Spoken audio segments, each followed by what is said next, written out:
દીકરા ઈસુ પર અંત સુધી ઢોળે છે. તેમના દીકરા ઈસુના ક્રૂસ આગળ માતા મરિયમ ઉભેલા છે. એમની પ્રત્યક્ષ હાજરી પોતાના દીકરા માટે એક સાંત્વના છે. એમની હાજરી મુક્તિના પાવન કાર્યમાં સહભાગી થવાનો પૂર્ણ પ્રયત્ન છે. અને ખાસ કરીને કુટુંબીઓનું ભરણ પોષણ કરતું નથી, તો તેણે શ્રદ્ધાનો ઇનકાર કર્યો છે અને તે અશ્રદ્ધાળુ કરતા ઊંડું છે. જો કોઈ પોતાના સગાવાલાનું અને ખાસ કરીને કુટુંબીઓનું ભરણ પોષણ કરતું નથી, તો તેણે શ્રદ્ધાનો ઇનકાર કર્યો છે. આ બાબત આપણને આ ક્રૂસની નજીક ઉભા રહેતા ખટકતી હશે. જો એવું હોય તો પ્રભુ પાસે માફી માંગી આ વિધિમાં ભાગ લઈએ.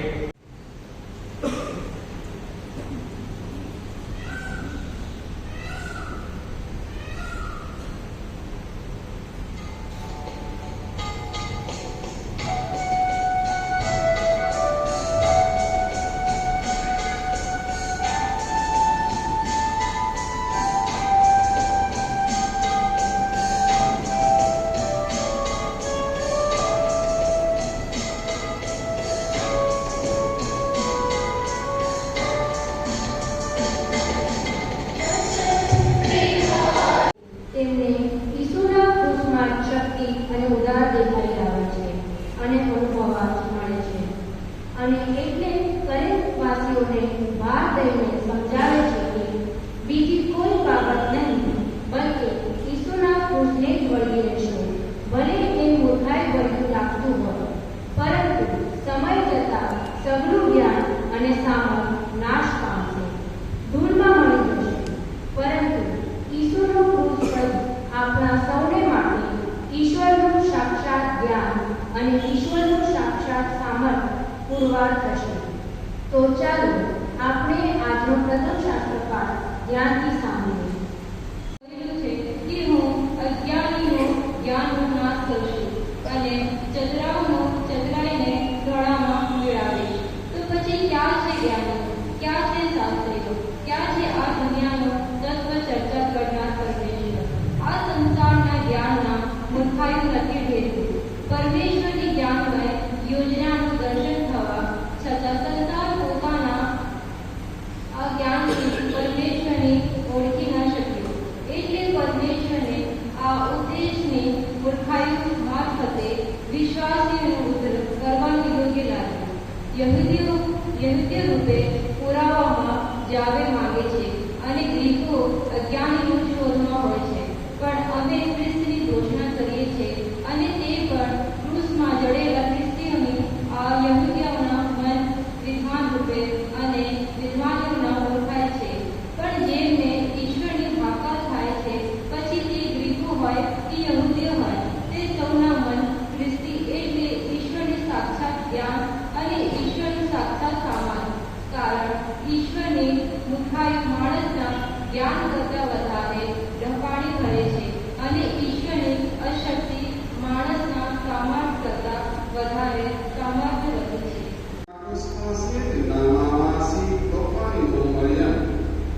અને મગદલાની મરિયમ સાથે ઉભા હતા. ઈસુએ પોતાના માને અને તેમની પાસે ઉભેલા પોતાના વાલા શિષ્યને જોઈને માને કહ્યું, ભાઈ, આ તારો દીકરો. પછી તેમણે શિષ્યને કહ્યું, આ તારી માં.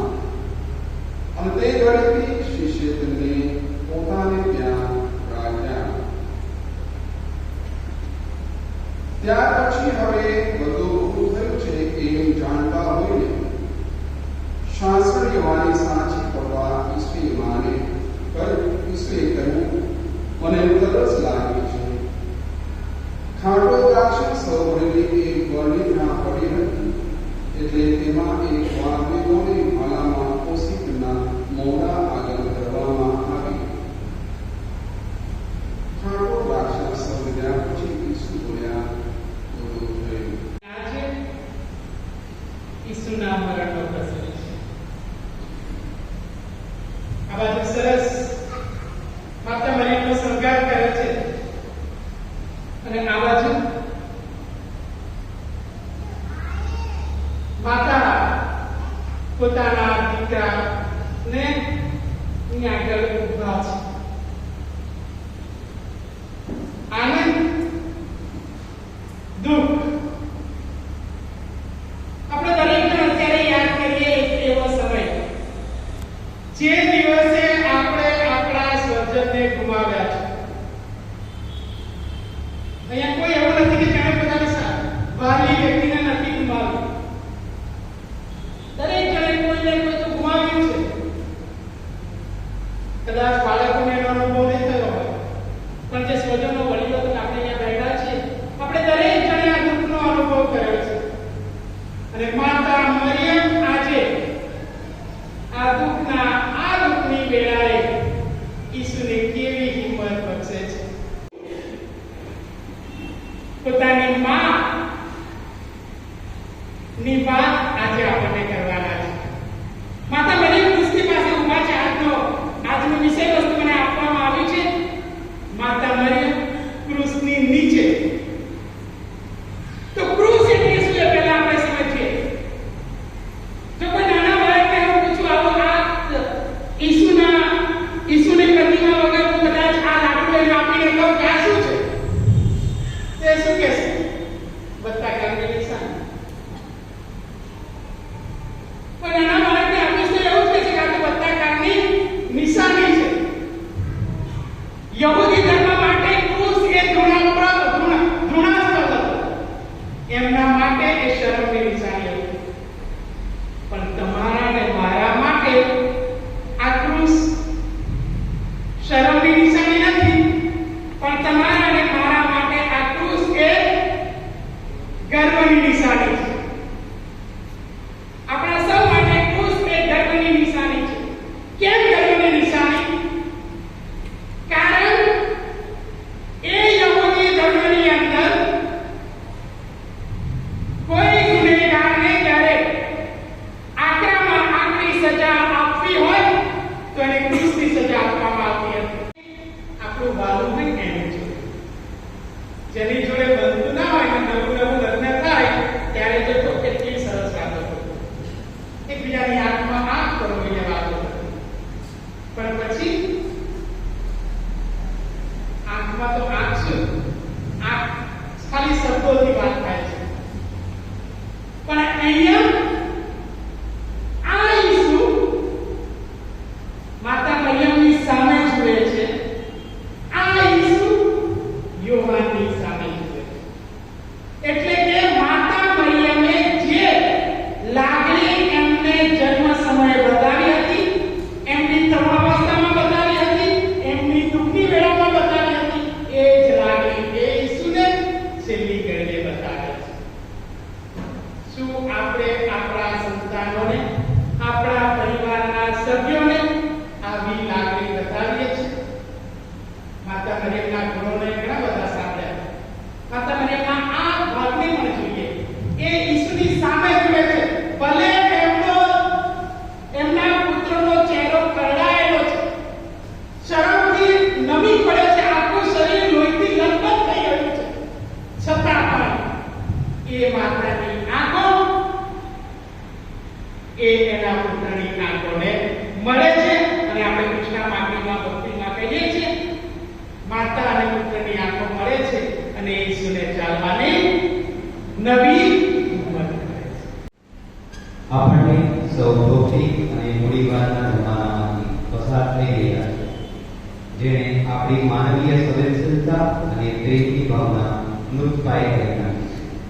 અને એટલું ઓછું હોય એમાં હવે સોશિયલ મીડિયા આવી ગયું, અને તેણે તો આપણને ખાસ કરીને આપણા યુવાન વર્ગને એવું તો વળવળ લગાડ્યું છે કે તેઓની શાંતિ અને આરામ હણી નાખી છે. આપણા યુવાનો સોશિયલ મીડિયાના આ દૂષણનો એટલી હદે ભોગ બન્યા છે કે તેઓની પોતાની શૈક્ષણિક કારકિર્દી ખતમ થઈ રહી છે અને એમનું ભવિષ્ય પણ જોખમમાં મુકાઈ ગયું છે. એકલતા અનુભવી રહ્યા છે. લાઇક્સ અને સબસ્ક્રાઇબની દાયમાં અનેક ખોટા કાર્ય કરી રહ્યા છે અને અનેક દૂષણોથી ઘેરાઈ ગયા છે. આપણે સોશિયલ મીડિયાના આ પ્રતીકને અર્પણ કરતા પ્રાર્થના કરીએ કે આપણા યુવાનો આ વિધિથી દૂષણથી મુક્ત બને અને પોતાનું જીવનમાં આગળ વધે એ માટે પ્રાર્થના કરીએ.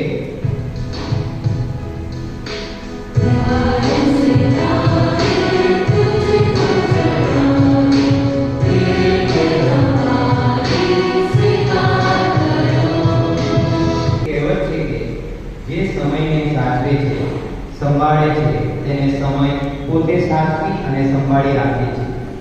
સમય એ કિંમતી છે અને એટલા સમયનું મહત્વ આપણા યુવાનો અને સૌને સમજાય એ જરૂરી છે. જે ઘડિયાળની કાંટા ચાલે છે તે ઈચ્છે તે કરી શકે છે. આજે આપણા યુવાનો સમયને બેફામ વેડફે છે.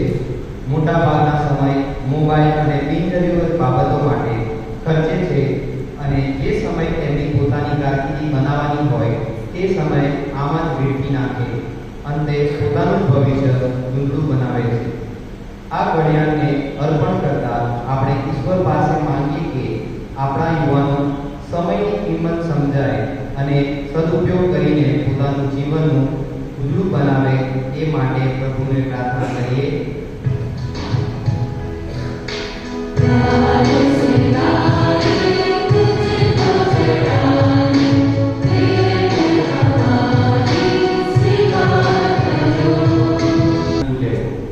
આપણને ઈશ્વર સ્વસ્થ અને નિરોગી જીવન જીવવાનું સર્જ્યું છે, પરંતુ આપણે એક પ્રેમાળું જીવન જીવી શકતા નથી.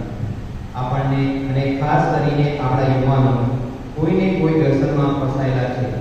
કોઈ તમાકુ અને ગુટખાના વ્યસનમાં, કોઈ દારૂ, જરસ ગાંજા કે અફીણના નશામાં ફસાયેલા છે અને એ રીતે તેઓ પોતાનું જીવન બરબાદ કરી રહ્યા છે. એ વ્યસન અને કુટેવોના કારણે તેઓ ઘણા દુઃખી છે. તેમને તેમના જીવનમાં છુટકારો જોઈએ છે, પરંતુ પોતે છૂટી શકતા નથી. વ્યસન અને કુટેવોને આ પ્રતીકને અર્પણ કરતા આપણે ઈશ્વરને પ્રાર્થના કરીએ કે જે ભાઈ બહેનો ખાસ કરીને યુવાનો પોતાના ઘરમાં કરી રહેલા વ્યસન અને કુટેવોમાંથી છુટકારો પામે એ માટે પ્રાર્થના કરીએ.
हे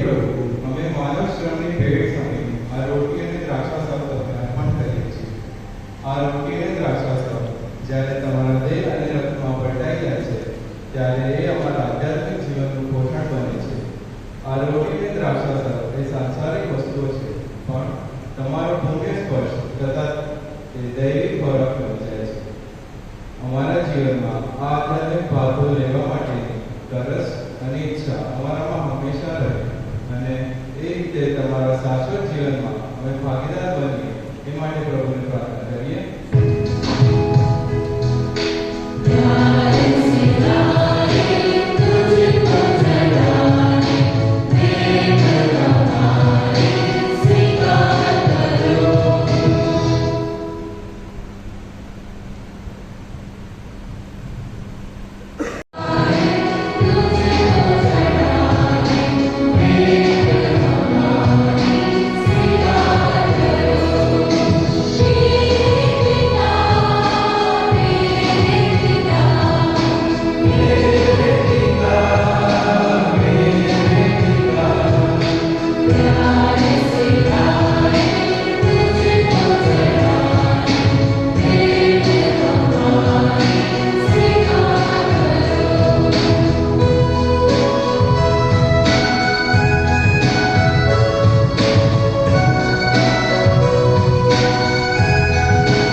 જ્યાં મૃત્યુનો ઘોર અમલ જામ્યો હતો ત્યાં તેમણે જીવનમાં મંગળ પ્રભાવ પ્રગટાવ્યો.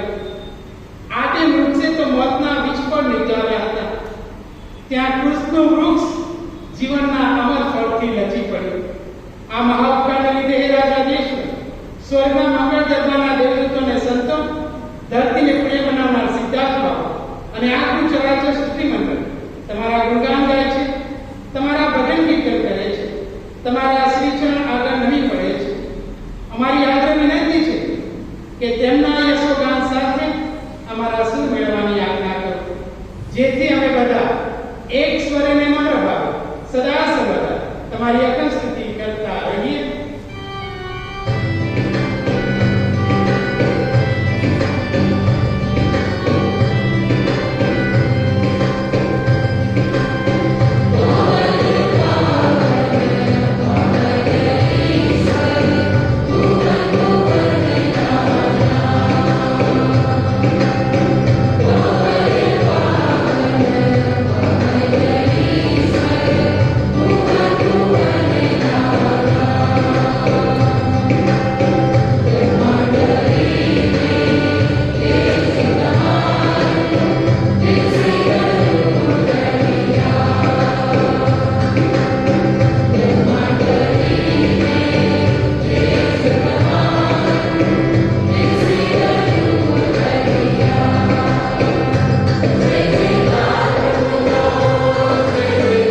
પ્યાલો ધર્યો હાથમાં ફરીથી આભાર માની તમ સ્તુતિ કીધી સૌ શિષ્ય આપી ગયું હતું કે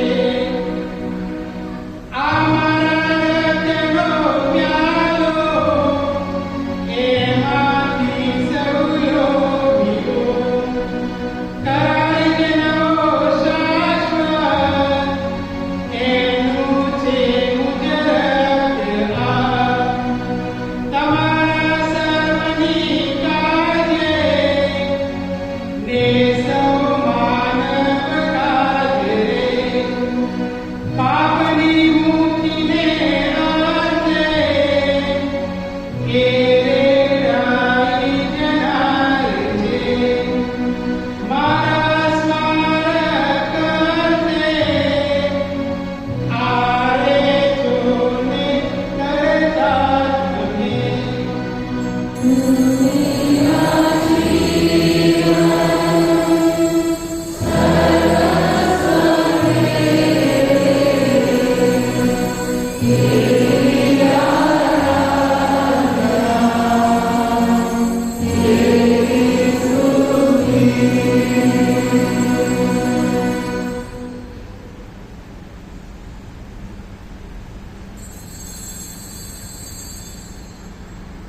આપણી ધર્મશ્રદ્ધાનું મહાન રહસ્ય છે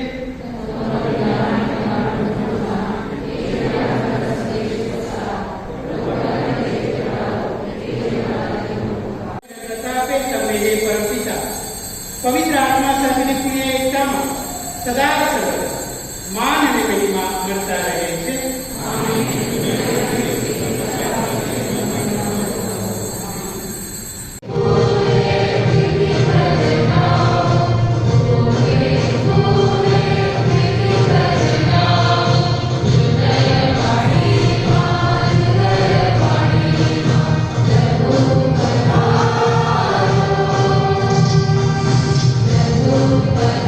Thank you.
છેલ્લો દિવસ છે અને રવિવારે આપણે મા મરિયમની ઉજવણી કરવાના છીએ. ત્યાં 8મા દિવસે આમંત્રણ આપ્યું. તો એ ગમે તે કાર્યક્રમ હોય, આધ્યાત્મિક હોય, ગમે તે હોય, ત્યારે હંમેશા આજ પાડતા હોય છે. આજનું જે વિશેષ Mother Mary and the foot of the cross of Jesus. એને લઈને આપણે સરસ રીતે આધ્યાત્મિક આપણું પૂરું પાડ્યું. એ બદલ કિરણ આપનો ખૂબ ખૂબ આભાર, ખૂબ ખૂબ ધન્યવાદ.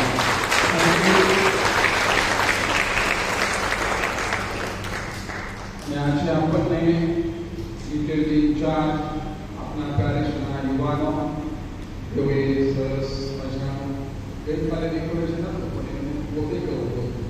એટલે તેઓએ મહેનત કરીને એનો Cecilia's daughter and other people also were there. હો ગયા?